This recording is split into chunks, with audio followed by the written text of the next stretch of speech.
Hello, this is Castle of Castle Does, and I have a Wolfenstein 3D map that I created.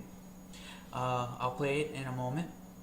And to describe Wolfenstein, I would say is bare essentials, boiled down as much as you can possibly have boiled down first-person shooter. It has like one ammo type with 3 guns and knife.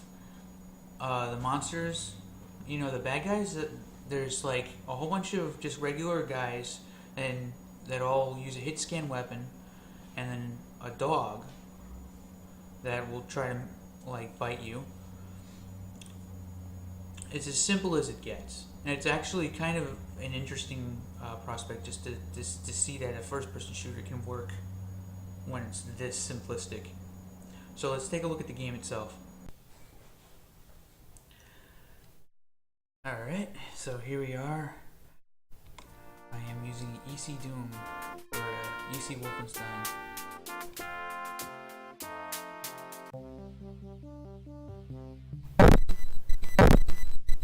I am a death incarnate. So here is my level. Okay. Starts off pretty basic.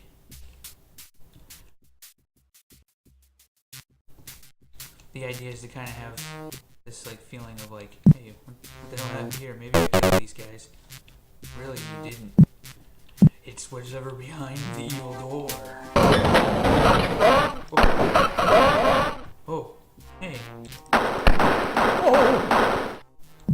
Alright. So, one of the things that makes Wolfenstein, one of the things that's interesting about Wolfenstein is that it has patrolling enemies. Unfortunately, they also have the ability to see like infinitely around them. They can see in a full like 90 field of view. But if you wait around for a second, in the first room here, this guy will actually enter the room. So when I fired my gun, notice that the enemies in the next area heard me, even though the door was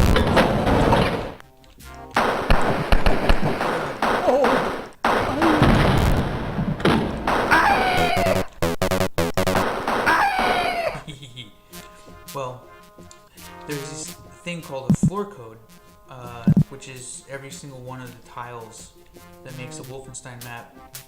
All of the places that you can walk use floor codes, and floor codes determine where sound travels. So when I fire my gun, if the next room over uses the same floor code, then all the bad guys in the next area will hear it. There's another patrolling dude in here. Oh. So that door is going to open because that guy heard me. Took him a little bit longer. It's kind of weird that they'll wander around. I call it pachinkoing. That's what the enemies do in this. And pachinkoing is sort of how they just sort of haphazardly navigate. Although I'd have to say that Wolfenstein's enemy navigation, the AI, seems to be a little bit better for some reason than in Doom. It really isn't. They didn't use anything.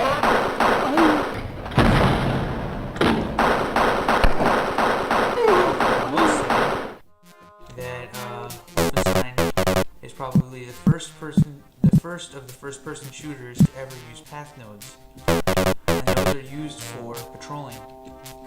So that's the first time. So when you enter this room here, I put a sign on that wall. I don't know. Most people probably won't catch it, but what it means is like danger. This next area is kind of a booby trap, and it is because I use the floor codes the same way. So when I see the danger ahead of me, enemies in that door behind that door there will actually hear me.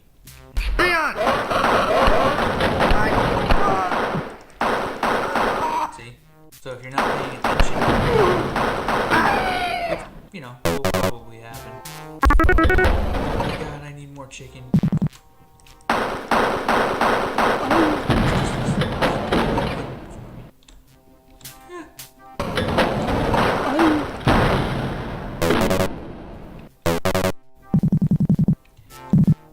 I'm gonna say this about Wolfenstein is that chicken on the floor, chicken on the floor, hell yeah, chicken on the floor. Not only will BJ Blazkowicz eat chicken off the floor, but this guy has the hardest time of pretty much many first-person shooters. Man, this game is brutal if you play the regular game. Also, killing dogs makes me sad. This guy just couldn't get to his food. His dog food.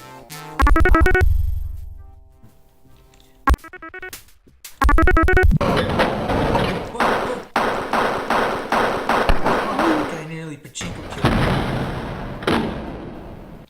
One of the things that's actually kind of cool about pachinkoing enemies is that it creates a sort of encounters. Since it's such a simple concept, you never really know when you're going to run into your deaf or your awake enemies, and the deaf enemies are pretty cool. I mean, the enemies that are pachinkoing in different section of the map. This level is not quite open-ended enough. There's another thing too, is when I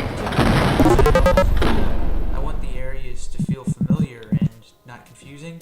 Wolfenstein's maps are confusing as hell. Absolutely total confusing. So here's an actual Wolfenstein map that's not really that good. Hopefully not. I haven't had anybody else play test it yet, but I'll put the level up for download. The only problem with putting a level up for download is it's baked into the main level file, so it's all of the episodes and everything. So I'll have to figure out a better way to release these things without having to release the WAD file. Whoa!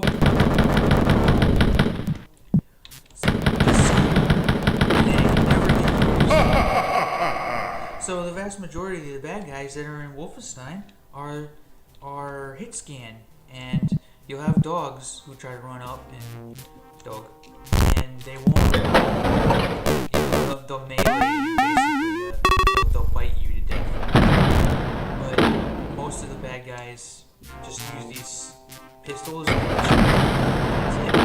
So then you have these bosses, and the bosses are the only ones that use these projectile attacks.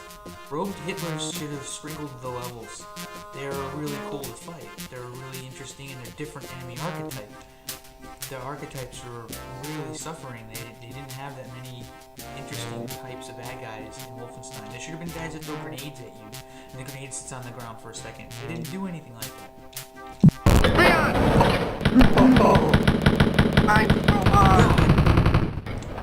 Mein Leben! Mein Leben! Well, that sucked. So I lost a life, by the way. Now, this is going all the way back to the early days of first-person shooters, right? Yes, I am about to play through the entire map again. Two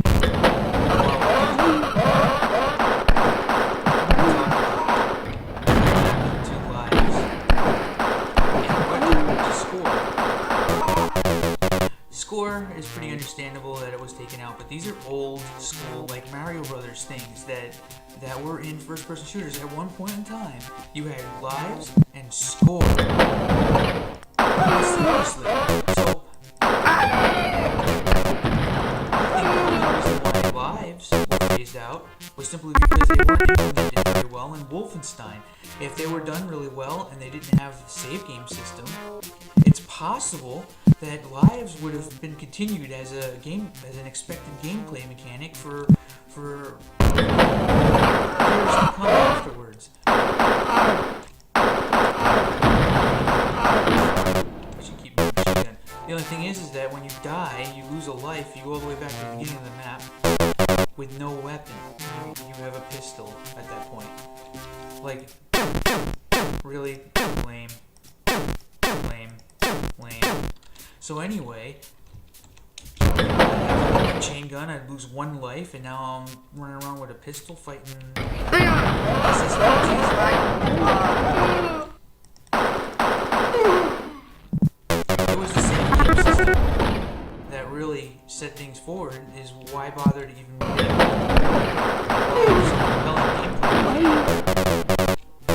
if you can just save and load the game at any point in time. The other thing too that really this was the fact that the levels are super duper confusing and starting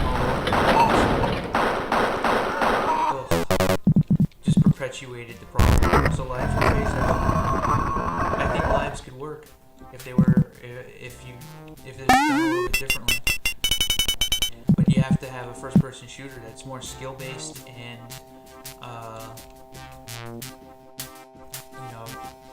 where the player can lose. Think about it. A first-person shooter with a player that doesn't happen in your story-driven first-person shooters. You don't want the player to lose. It's not a game of skill. It's a game of eventually winning no matter what.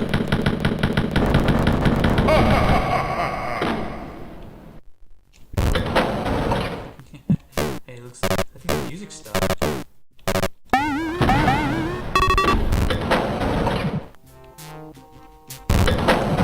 Treasure?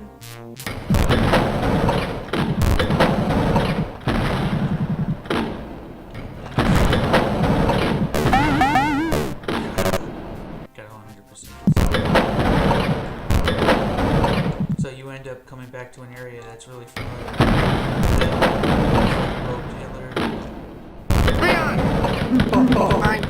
Serial. Mein Leben! Mein Leben! Mein Leben! Mein Leben! Oh my god, I ran out of bullets right as I was doing.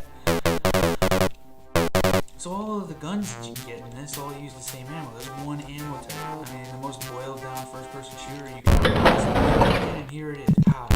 You get one ammo type, 3 guns. I can't even imagine it being much more simplistic. Although, I could kind of picture a first-person shooter that's an arena shooter that uses like one ammo type.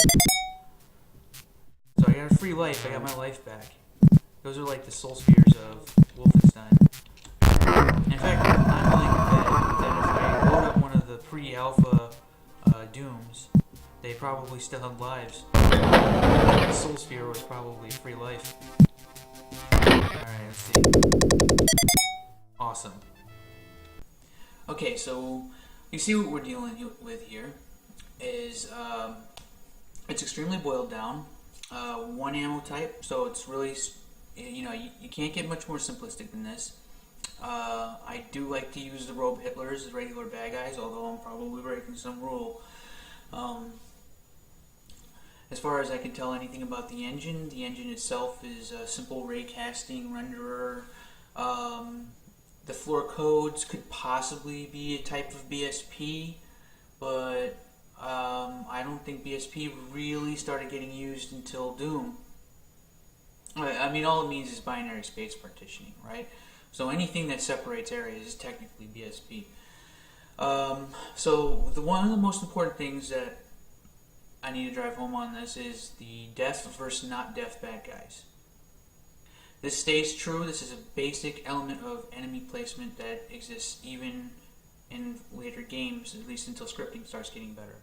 So anyway, let's take a look at me actually building the level. Okay, so right away, you can see that there was a lot of experimentation in order to figure out exactly what I wanted to do. I mean, when you can build the levels this easily, it's sort of just painting.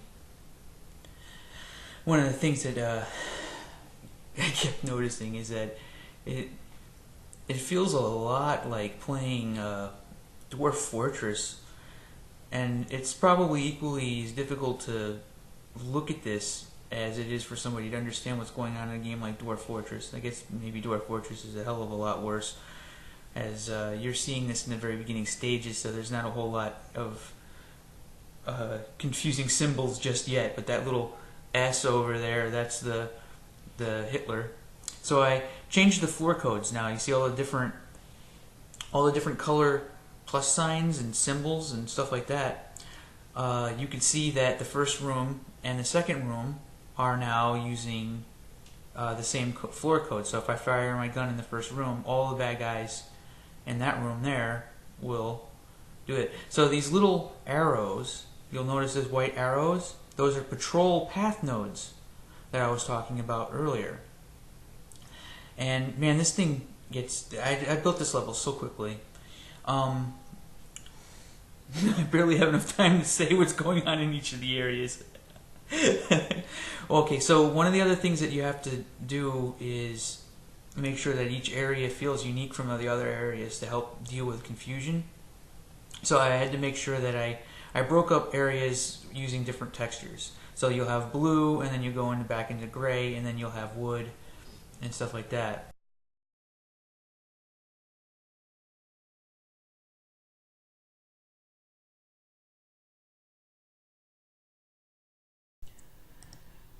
Okay, to make this a little bit more interesting, while I do an actual walkthrough that explains exactly everything that's going on in better detail, I made a max model that I can show off that shows, you know, a much easier light exactly where the walls are, the doors, and everything like that. Should be easier to understand. So you'll see here, these are dead bodies, the bodies in the first area. Here's the clip. This is the barrel that I was hiding behind when the SS Nazi walked through the doorway. Now I have this guy here and these guys over here, and they're kind of hard to see because their floor code, the floor code is marked by these red plus symbols, and these simple Nazis are, you know, red characters.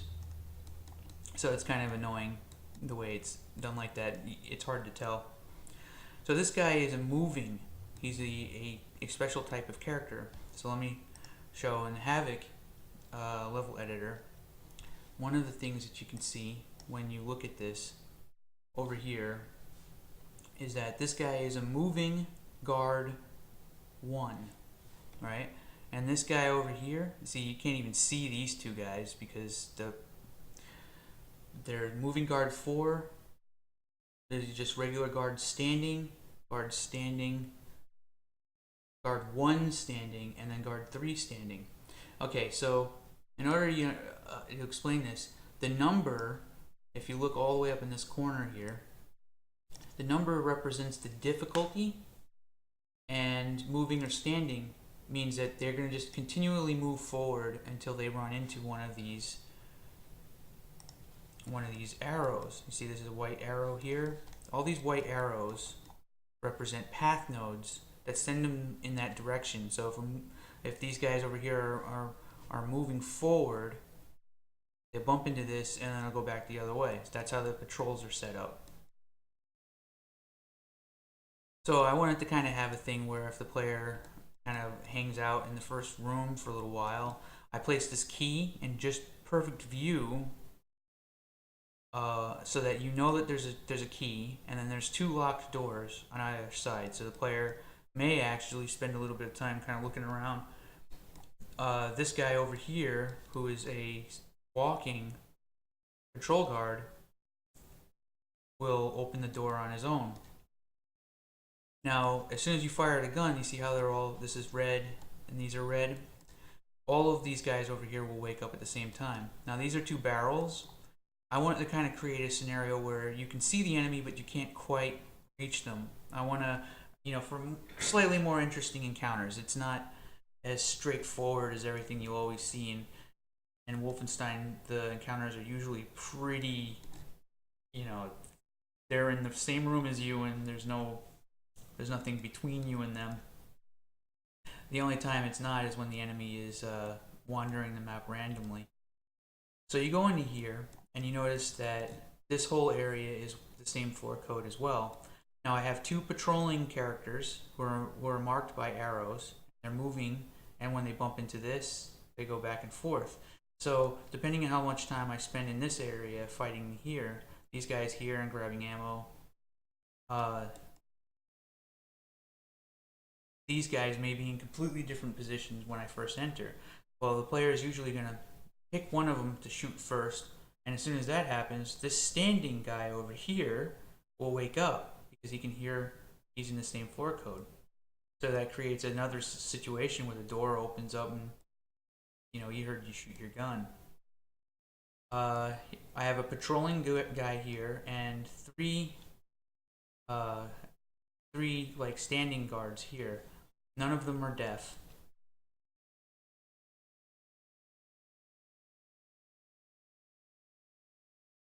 So as soon as you fire your gun in here, it turns into a fight in this area. Now here is the ambush. Now I set it up. There's the warning sign on the wall. So when you come into this spot, you see over these barrels, and that's one of the, I wanted to create an encounter where you can see these guys over here, but you can't reach them yet, and then you kind of start taking a couple of pot shots. I very specifically placed these guys so that they would wake up and come out after you. They would open the door, and it would end up being kind of like a booby trap. So you come in through here, you shoot this guy, and then everybody wakes up, and then, you know, this bad guy's kind of wandering around. They're all using, this is all just one floor code right here. So you come in through here, there's you can see marked by sort of a gray arrow. Gray arrows are dogs. Dope. And I have a guy here who's only on the hardest difficulty. He is the absolute, oops, whoa. I just placed, crazy. I think I just placed a whole bunch of bad guy, like, bosses. Whoa. Anyway, this guy here is, yeah, he's a guard 4 standing. You look all the way on the right side of the screen. And a guard 4 standing will only appear in Death Incarnate. This right here is an entity that you place on top of a regular floor wall tile. And what that means is this will behave like a pushable block. It'll make that one floor tile behave like a secret block. So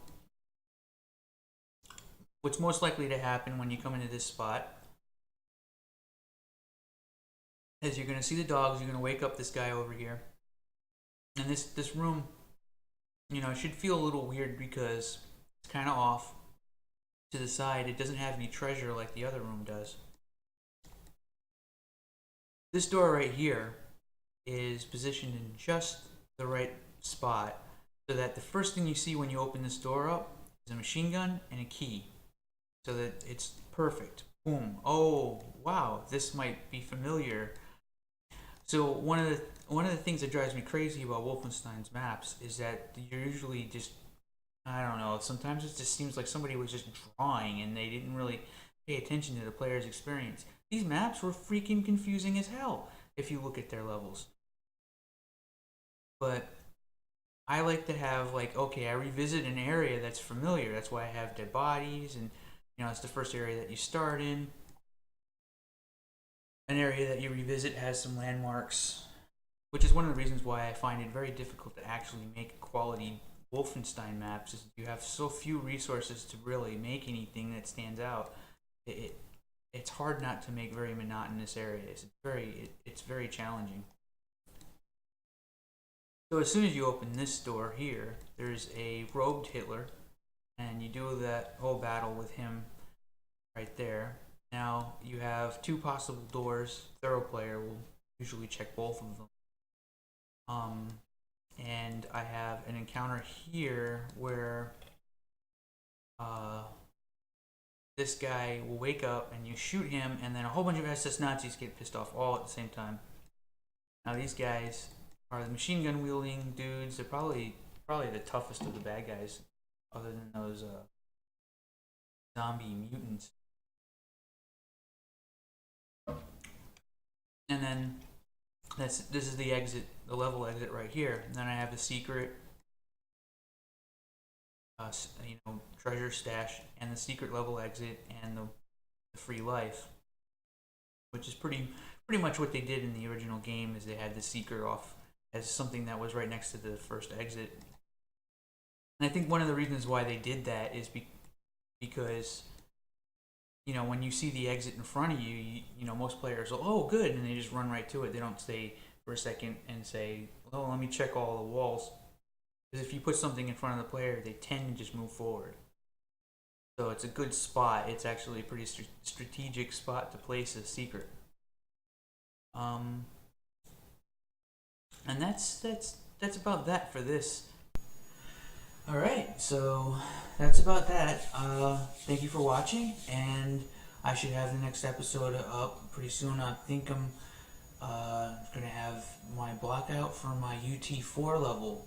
It is currently in the works right now, so you'll get to see that pretty soon. And I also want to do a review talking about already existing levels for games that I worked on that shipped, and talk about what went into building those levels.